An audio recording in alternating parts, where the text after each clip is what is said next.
belajar ya di mata kuliah teknologi pembenihan. Nah, teknologi pembenihan ini ada kaitannya dengan mata kuliah sebelumnya. Yang pertama rekayasa genetika. Yang kedua apa? Biologi perikanan. Jadi teknologi pembenihan itu mencakup semua ya, berkaitan sama rekayasa genetika. Rekayasa genetika apa sih kaitannya? Tentang hereditas. Ya betul, genetikanya, DNA-nya, keturunannya dan lain sebagainya. Bagaimana cara kita memilih induk yang baik gitu ya. Kemudian bagaimana kita memilih bibit unggul, kita ingin menghasilkan ini dan itu. Nah, itu berkaitan dengan rekayasa genetika. Jadi kalian seharusnya itu sudah menguasai rekayasa genetika untuk dapat menguasai teknologi pembenihan. Yang kedua tentang biologi perikanan. Apa tuh kaitannya? Di tekben atau teknologi pembenihan, ya, itu kalian nanti juga akan menghitung tentang berapa banyak yang akan kalian produksi. Ya, misalnya dalam satu siklus budidaya udang, kita ingin memproduksi sebanyak sekian ton. Nah, dari situ kita harus mengetahui juga berapa yang kita butuhkan dari bibitnya, dari pakannya, dan segala macam. Itu untuk budidaya. Begitu juga untuk pembenihan. Nah, kalau kita ingin memproduksi, misalnya dalam satu siklus kita ingin memproduksi benih, gitu ya, 1 juta. Benih lele 1 juta ekor. Nah, artinya di satu induk lele itu menghasilkan berapa fekunditas? Apa tuh fekunditas kemarin? Jumlah telur. Ya, jumlah telur yang dihasilkan oleh induk. Ya, misalnya dalam 1 ekor lele itu menghasilkan sebanyak 1000 telur. Karena kita targetnya 1 juta, berarti kita kira-kira menyiapkan berapa induk?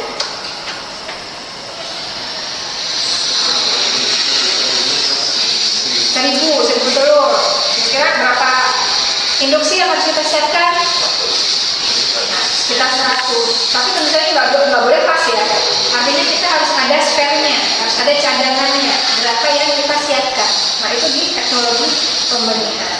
Ya. Namun sebelum ke sana kita harus mengetahui dulu dasar-dasar bagaimana cara membenihkan yang sukses. Bagaimana cara kita mengetahui si induk itu siap dibenihkan atau tidak. Ya, bagaimana cara kita memahami tentang metabolisme atau mekanisme dari pembenihan dan pemijahan. Gitu ya. Oke. Kita lanjutkan. Apa nih? Berikut ini adalah faktor-faktor dari penyebab bagaimana si induk itu merespon, dia bisa membenihkan, bisa memasangkan donat atau bisa memijah. Ya, ini kita lihat di sini. Di sini ada environmental factors. Jadi faktor-faktor lingkungan. Sebelum ada penambahan hormon, ya, sebelum ada penambahan fitoestrogen dan lain sebagainya, zaman dulu itu bergantung dengan lingkungan. Ya, jadi para pembudidaya atau orang-orang yang berkepentingan untuk memperbanyak ikan, itu dia sudah tahu musim-musimnya. Misalnya saya ini budi zaman dulu ya, sebelum adanya teknologi untuk induksi hormon, induksi fitoestrogen dan lain sebagainya, itu akan membenihkan ikan mas.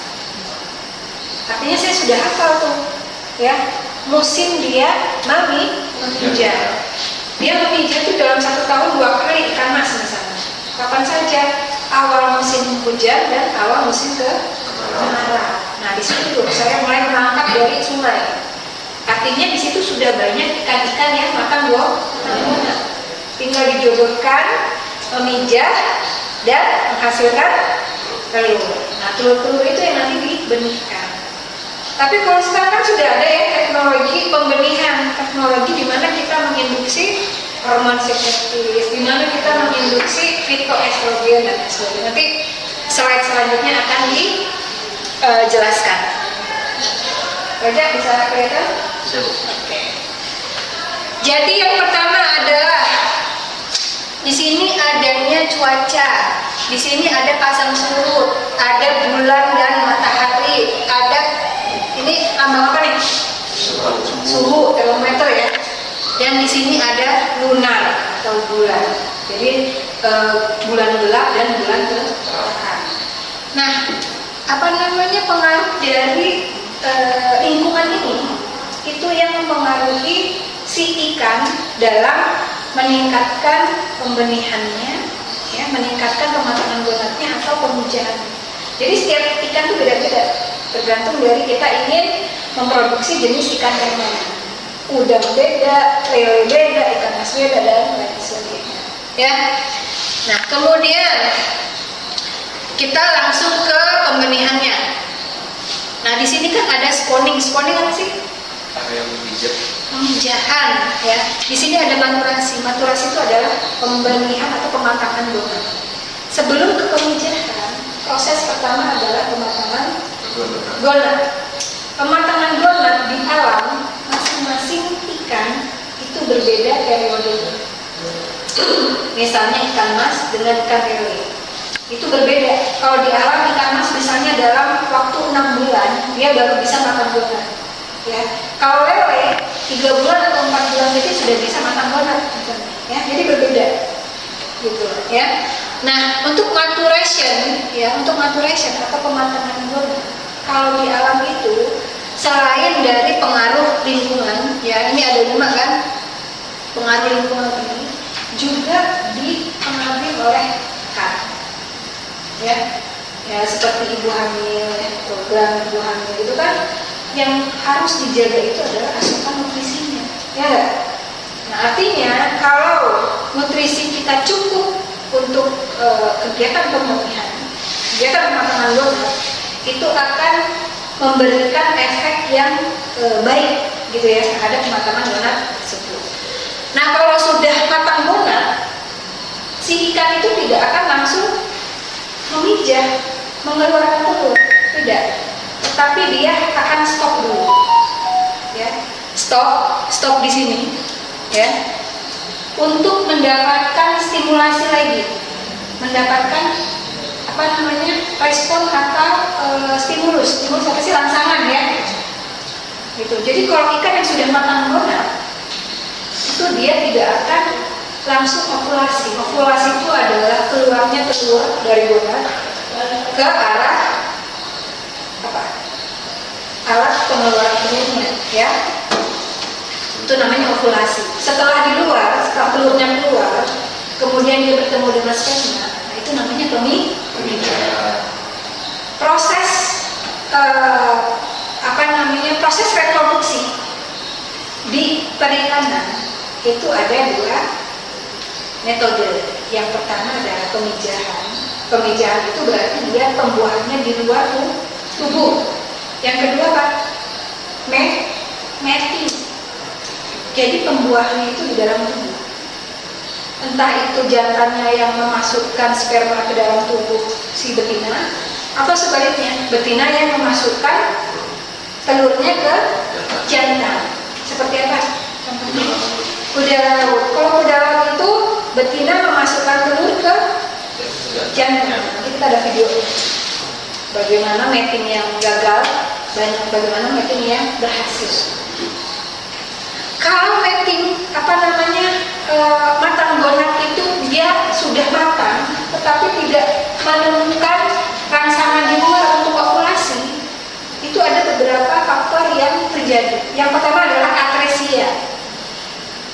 Atresia adalah penyusupan telur di dalam gonad.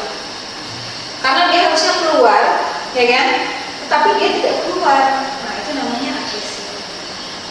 Kalau di kuda laut ada yang namanya keguguran, ya, dia akan mengeluarkan telurnya, gitu aja. Jadi kalau dia keluar dari perut si betina, telurnya udah nggak bisa diapa-apain. Kalau jantan kan bisa kita cari spermanya terus kita buang, ya. Kalau ini enggak, harus di dalam kantong si jantan. Ya, makanya kalau induk betina yang sudah matang gonad itu harus menemukan respon agar dia ovulasi. Apa saja sih Bu yang membuat dia maksudnya respon gitu ya ke deovulasi? Yang pertama adalah pasangan, ya. Tapi pasangannya ini juga harus yang matang-matang. Jadi kalau pasangannya masih muda, belum ingin mijat, ya nggak jadi juga. Jadi yang obatnya cuma satu misalnya, nggak jadi, ya kan? Jadi dua-duanya harus matang-matang. Jadi kalau misalnya nanti nih riset, ya. Dia hanya mematangkan yang betina saja, yang jantan tidak dikasih treatment untuk matang.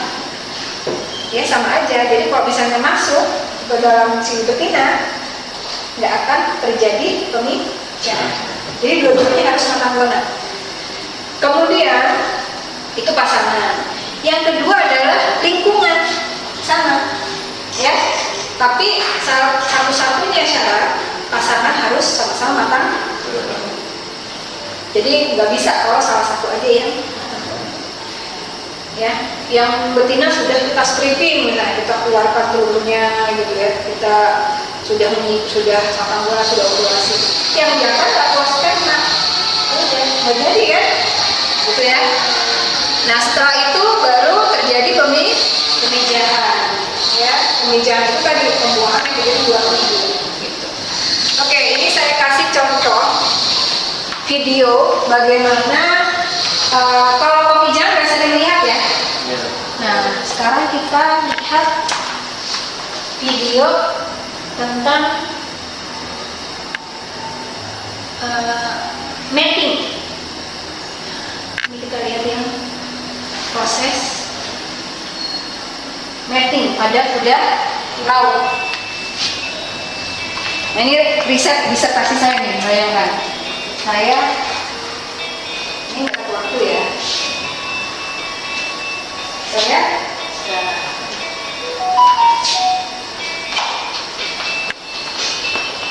ini adegan dewasa tapi kalian harus melihat ya.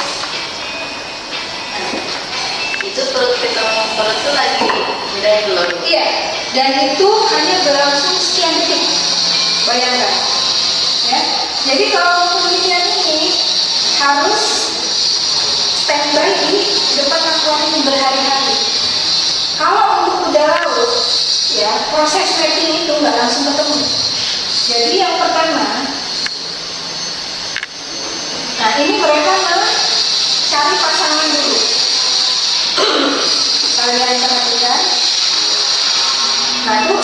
Nah itu ya pose itu setelah si betina dan jantan menemukan pasangan yang mereka mau.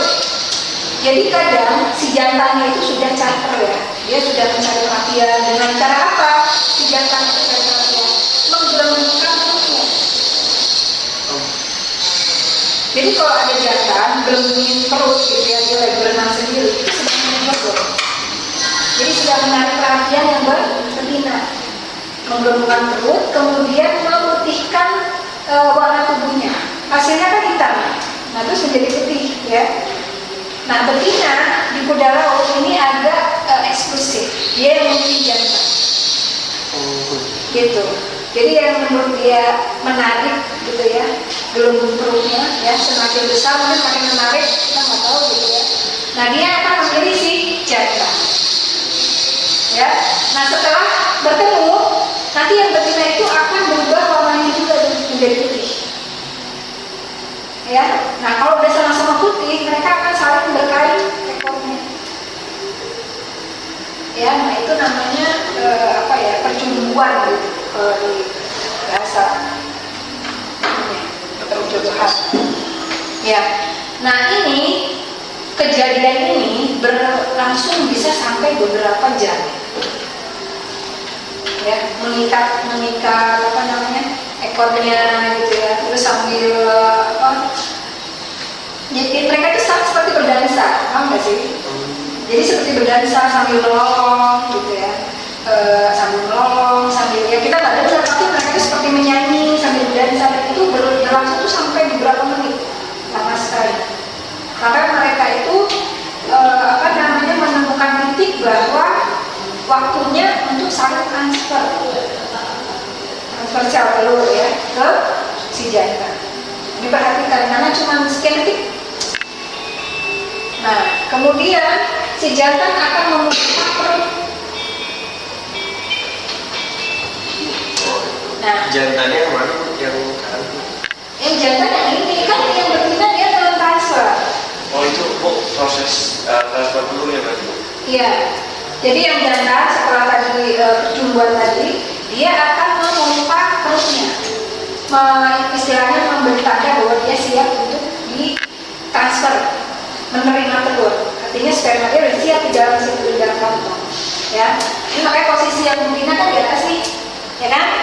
Yang bawah ini jantan dia menampung, nah ini kan dirut menampung telur. Kalau kuda laut itu di umur berapa Bu? Dia bisa Di bawah setahun itu udah bisa, sekitar umur 8, 8 bulan? ya 8 bulan, udah bisa tuh.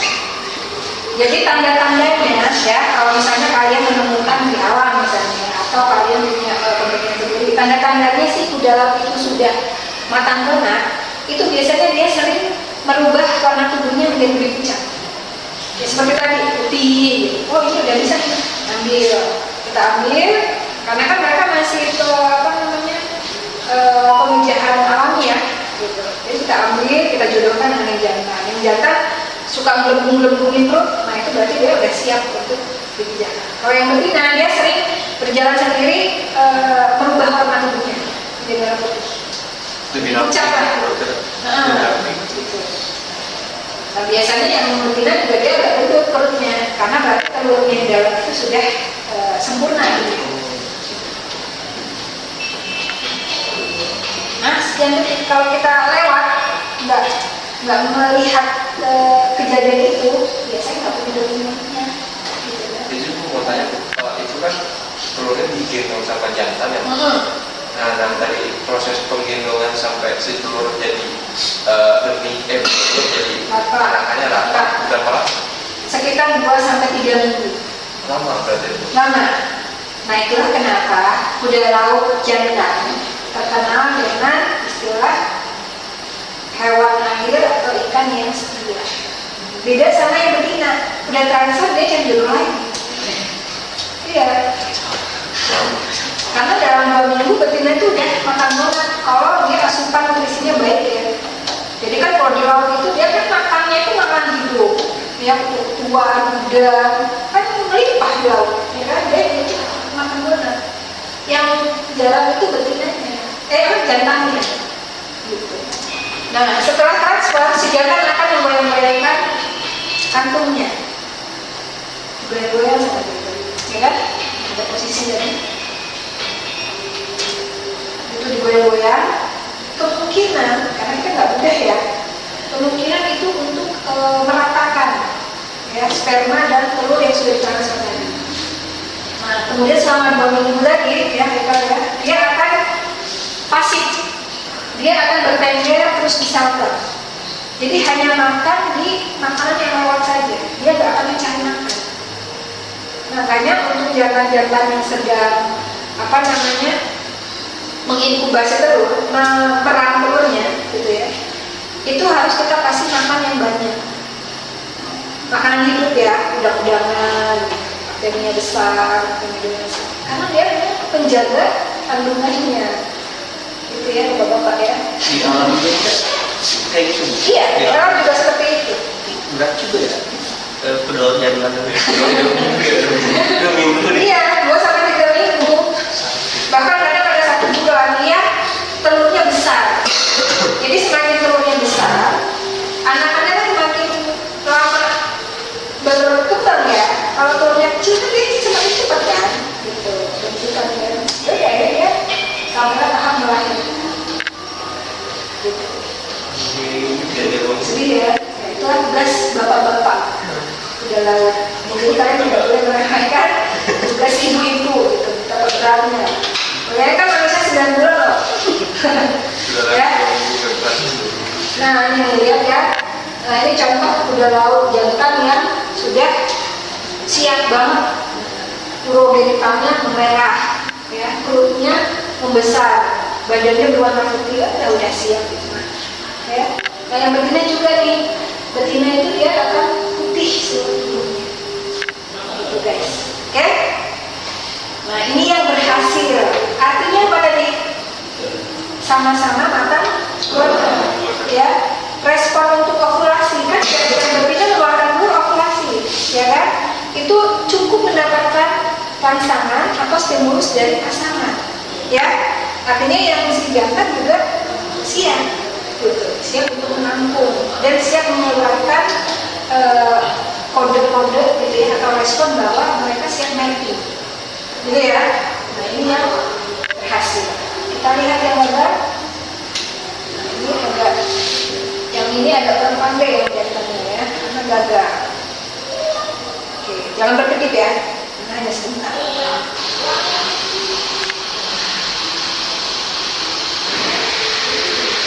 Lihat,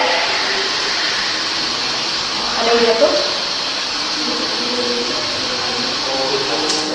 Ada yang jatuh lihat? Yang betina kesel banget gak sih? Kelihatan kesel ya, maksudnya saya melihat juga kesel gitu, ini jatuh kok kurang pandai gitu. Nah di sini dia ovulasi tapi tidak terjadi mating karena paling jantan gimana ya? Kurang siap gitu, enggak? Ya, kurang siap karena apa? Hormon estrogennya, testosteronnya itu enggak level maksimal, ya kan? Nah, pengaruh dong, ya enggak? Yang cewek udah effort, yang jalannya lemas, coba kita lihat sekali gitu kan? Yang betina kan udah effort banget, yang jalannya nggak membuka kandungannya. Ya udah kalau ini udah jatuh, nggak bisa taruh lagi. Gitu. Nah ini juga terjadi pada ikan, ya. Ikan biasanya namanya apa? Atresia. Kalau dia tidak menemukan sensor atau stimulus yang membuat dia ovulasi untuk pemijahan, ya itu akhirnya atresia membusuk, hancur, telur dia mati. Gitu, ya. Oke, kita kembali ke materi.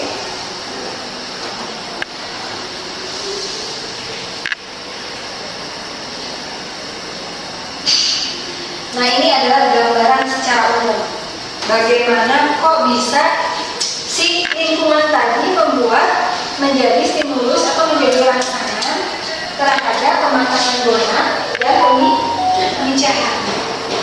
Environmental factors, faktor-faktor nih lingkungan. Ini adalah brain, ya, otak. Saya simulasikan ke manusia. Misalnya nih, baby, kamu lewat pedagang rujak, ya, rujak yang buahnya dipotong-potong, tuh ada nanas, ada mangga muda. Apa yang kamu respon? Mulutnya? Ada sesuatu yang ada? Iya kan? Padahal kamu kan nggak makan kan? Nah itu sebenarnya respon dari stimulus dari lingkungan. Tapi kita kan menetes gitu kan, nggak sih? Nah begitu juga dengan pematangan gula dan pemijahan. Ya, jadi environmental factors atau faktor-faktor lingkungan tadi ditangkap oleh otak.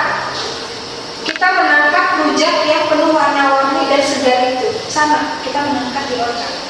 Kemudian otak kita, ya, itu akan mengeluarkan hormon-hormon yang berkaitan dengan apa yang kita kerjakan. Kalau kita ngiler, ya berarti otak kita merespon tentang sesuatu yang berkaitan dengan lapar atau ingin. Ya, misalnya Noval, adiknya diganggu sama orang, itu lingkungan, ya, environmental factor. Apa yang terjadi sama suami? Kesal kan, marah. Berarti otaknya menangkap sesuatu yang tidak menyenangkan, kemudian menyuruh si Haikal, menyuruh Noval untuk mengeluarkan hormon marah, kortisol namanya. Ya, nah kortisol itu akan menyuruh kita melakukan respon. Responnya apa? Melawan si pembuli itu, misalnya. Paham ya? Nah kalau ini si brain, otak, dia akan menyuruh otak untuk mengeluarkan gonad, gonadotropin, GN ini gonadotropin, R-nya releasing itu mengeluarkan, melepaskan, hanya hormon. Karena ini berkaitan dengan pematangan gonad, yang dikeluarkan hormon oleh otak apa? GTHS. S ini berarti hormonnya banyak. Gonadotropin hormones, ya. Ada FSH, ada LH, ya. Karena ada S, hanya hormonnya berarti banyak, ya. Ada dua, FSH dan LH. FSH ini adalah apa tadi kemarin saya ingat? Follicle stimulating hormone. Follicle stimulating hormone. LH luteinizing hormone. FSH adalah hormon, ya, yang berperan untuk pematangan gonad. Kalau sudah matang gonad, dapat stimulus lagi, dia ovulasi. Ovulasi itu yang berperan hormon apa? LH. Ya, ingat ya. Nah, berarti kalau pematangan gonad itu yang berperan adalah FSH. Kalau dia sudah spawning, nih, ovulasi untuk spawning, yang berperan adalah LH. Di sini adalah contoh-contoh hormon sintetik yang digunakan untuk menambah, ya, meningkatkan hormon FSH ataupun LH. Ya, setiap ikan, ya, itu sudah memiliki FSH dan LH. Tapi kalau kita mau cepat, kita harus menambahkan, ya kan? FSH untuk pematangan gonad lele itu kalau nggak pakai ini butuh 4 bulan. Tapi saya pengen dalam 2 bulan itu harus sudah bertelur. Berarti kita menambahkan apa? FSH. FSH ada di hormon ini, HCG. HCG ini berasal dari mana? Dari manusia. Dari manusia. HCG, Human Chorionic Gonadotropin. Jadi ini berasal dari ekstrak urin ibu hamil di trimester pertama. Jadi urinnya itu diekstrak, terus jadi ya bubuk ini. Mana yang bubuk ya? Nah ini jadi bubuk. Ya, nah bubuknya nanti dilarutkan dengan cairan larutnya, dicampur, kemudian kita ambil. Ya, kita ambil dengan sirum ini, kemudian kita suntikan ke ikan yang ingin kita pengen dia cepat bertelur, ya, pengen cepat matang gonad. Nah, ini salah satu contoh ya. Apa tadi? HCG. Yang kedua ada FSH. FSH dari PMSG.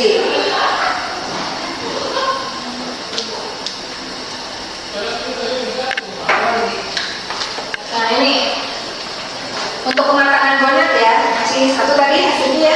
Yang kedua adalah TMSG. TMSG. T-nya dari pregnant. Pregnant itu bunting. Ya. M-nya adalah male. S-nya serum. G-nya gonadotropin. Pregnant. Male itu kuda betina. Kuda betina, pregnant, yang sedang bunting. Serum itu adalah ekstrak dari darah. Jadi PMSG ini berasal dari ekstrak darah atau serum darah kuda betina bunting. Ini darahnya diambil serumnya, kemudian diekstrak sedemikian rupa jadi PMSG ini punya peran mengandung FSH. Jadi kalau kamu ingin agar ikan-ikan kalian itu cepat matang gonad, ya kalau nggak pakai PMSG, pakai gitu ya. Nah terus Bu, ini sudah matang gonad ikan saya, ya sudah matang gonad ikan saya. Tapi pasangannya sepertinya belum matang gonad jantannya. Gitu. Bagaimana Bu? Berarti harus stimulasi dengan apa? Biar cepat ya dengan hormon, ya kan? Nah, hormonnya apa Bu? Untuk ovulasi agar bisa spotting. Hormon yang mengandung yang biasa digunakan adalah hormon ini, merek ini, ya. Nah, di dalam hormon ini itu mengandung LH. Oke. Nah, dengan kita injeksi si ikan yang sudah matang benar, otomatis tanpa menunggu adanya pengaruh lingkungan, tanpa menunggu adanya pasangan dari pasangan, itu sudah bisa menstimulus ikan tersebut ovulasi. Gitu ya. Oke, sampai sini paham? Ada yang menanyakan? Kalau misalkan tadi si ikan itu mengalami atresia, kemudian dia di dalamnya itu terjadi pembusukan, apakah itu bahaya gitu? Karena kan dia busuknya di dalamnya, terus kemudian apakah dia bisa matang lagi atau enggak? Oke, jadi atresia di beberapa penelitian itu akan terserap kembali ke organnya, gonad. Jadi bisa nanti lain maturasi, tapi membutuhkan waktu yang lebih lama dibandingkan yang sudah dikeluarkan. Jadi kalau misalnya kalian sudah tahu jadwal untuk memijitkan, terus belum ada jodohnya atau apa, lebih baik dikeluarkan saja agar rematurasinya lebih cepat. Tapi kalau tidak dikeluarkan tidak apa-apa, karena di alam terjadi juga seperti itu, dia akan terserap kembali. Tapi kan penyerapannya lama ya, tidak yang sehari dua hari, penyerapannya lama, sehingga rematurasinya akan lama juga. Gitu ya. Ada lagi? Silakan.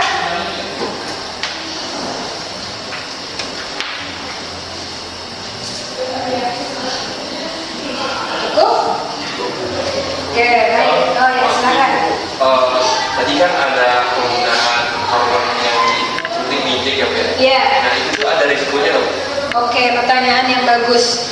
Jadi kita sebelumnya itu untuk menstimulus si ikan agar matang gonad atau agar cepat ovulasi kan menggunakan hormon sintetis, ya. Ini keuntungannya karena dia disuntik langsung melalui aliran darah. Dari aliran darah itu langsung menuju ke otak. Karena si hormon ini termasuk environmental faktor eksternal kan, dia kan dari luar ya. Nah, kalau melalui darah dia akan cepat ke gonad ke otak. Otak langsung nyuruh untuk rilis hormon itu. Itu keuntungannya. Ya, dia cepat, cara kerjanya itu cepat, tidak begitu cepat. Tapi kelemahannya yang pertama, harganya mahal, ya. Nah, kalau misalnya ketersediaan kita terbatas di rumah atau di tempat pembenihan, otomatis kan kita harus nyari stok lagi. Ya, kalau di pasar ada, ya, karena kan ini barang impor,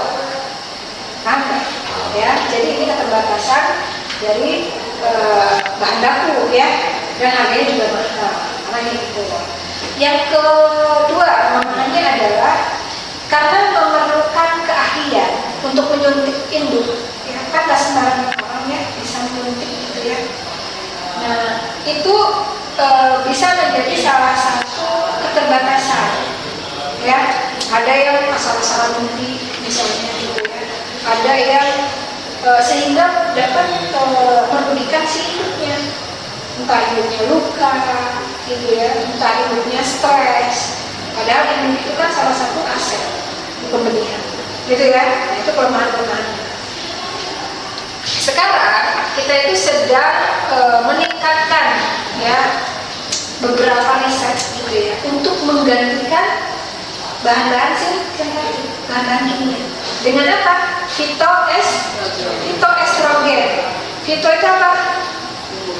Tumbuhan. Estrogen adalah hormon reproduksi. Jadi ternyata Allah itu melimpahkan di dunia ini ya tumbuh-tumbuhan yang punya peran yang sama dengan hormon-hormon sintetik. Betul kan? Nah, kita mengambil dan mencari tahu bahan-bahan apa aja sih yang ada di sekitar kita, yang pasti murah ya, mudah diaplikasikan, untuk mengganti si hormon-hormon ini. Jadi kalau misalnya kita kehabisan stok, kita bisa langsung bikin lagi gitu, karena di sekitar kita melimpah ya. Yang sudah kita lakukan itu ada ekstrak biji wijen. Nah, biji wijen itu menurut penelitian wanita yang sudah menopause ya, artinya kan dia kadar estrogen atau kadar hormon reproduksi sudah sangat rendah ya. Diterapi dengan ekstrak minyak wijen dalam beberapa waktu itu meningkat level estrogen, estradiol. Nah, ternyata kita aplikasikan ke ikan karena mekanisme mamalia dan ikan itu hampir sama, itu berhasil. Ikan komet, ya, ikan ternada, kemudian ada udang darah, itu berhasil. Nah, sekarang kita mencoba lagi ada di biji almond dan biji labu. Karena dari beberapa penelitian, almond labu itu memiliki peran yang sama dengan hormon, memiliki peran estrogen, jadi bisa menggantikan, gitu ya. Nah, keuntungannya itu, tapi ada kelemahannya. Dia mungkin tidak secepat disuntik, karena kan dia kalau dicerna dulu, ya, dicerna dulu, kemudian diserap oleh usus, ya, dari usus, nah, kandungan itu baru dibawa oleh darah. Itu dicampur ke pakan, bisa campur makan ya, dengan metode tertentu, dengan perekatan pakan, kemudian kita kasih ke induk. Dari sini ada yang mau lagi? Cukup? Oke. Untuk mereview apa yang sudah saya sampaikan, ya, kita ada sedikit quiz, 3 soal saja. Silakan Anda semua menulis soalnya, kemudian nanti saya kasih waktu sekitar 10 menit, 5 menit deh untuk kemudian di kumpulan saya, ya. Oke, soal yang pertama. Sebutkan minimal 3 faktor lingkungan yang mempengaruhi pembenihan. Oke, 2.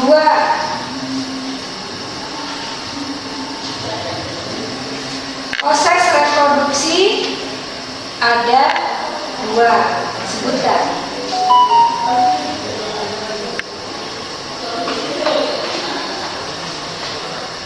Oke, yang terakhir, sebutkan hormon untuk pematangan gonad dan pemijahan.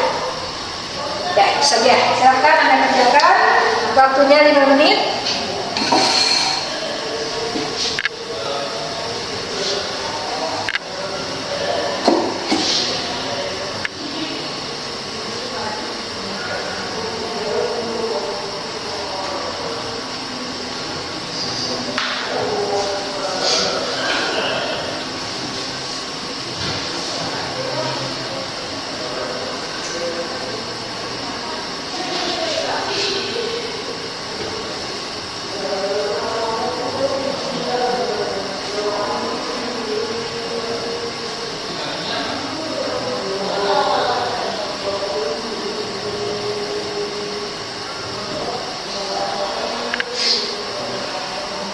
Diingat-ingat lagi ya penjelasan tadi.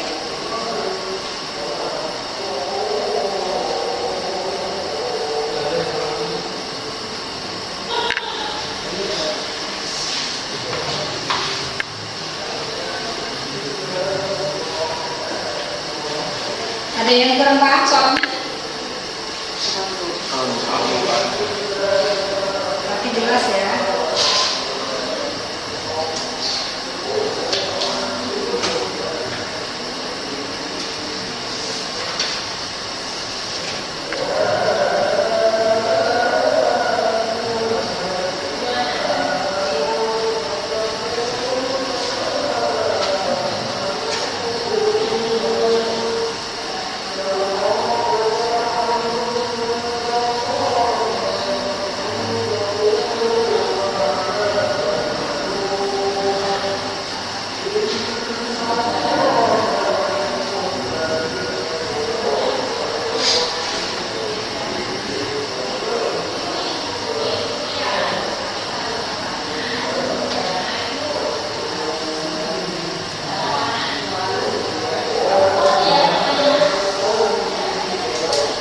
Yang sudah silakan ditunggu ke depan.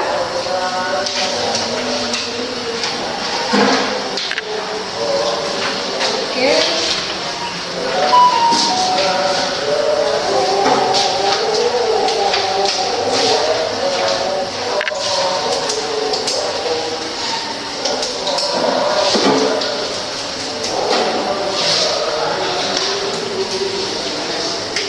Oke, yang lain, waktunya 1 menit lagi ya.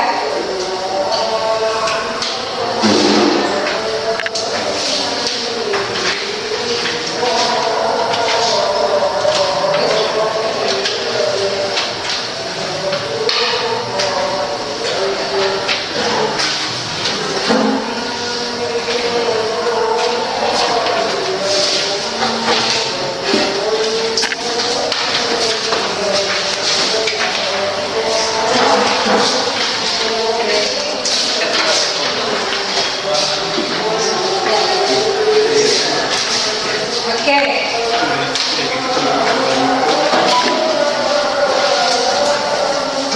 Baik, dari hasil yang saya lihat, ya, ini rata-rata sudah memahami ya apa yang sudah saya jelaskan tadi ya. Ini banyak ya. Itu semua jawabannya. Ya. Oke, terima kasih. Karena waktu yang sudah apa namanya habis ya. Jadi mungkin akan saya akhiri. Sebelum saya tutup, ada yang mau bertanya lagi? Ada yang bertanya? Cukup? Oke, baik. Terima kasih atas perhatian teman-teman semua. Ya, kita berjumpa di materi selanjutnya. Apabila ada salah kata, saya mohon maaf. Ya, jadi kalau misalnya ada yang kurang jelas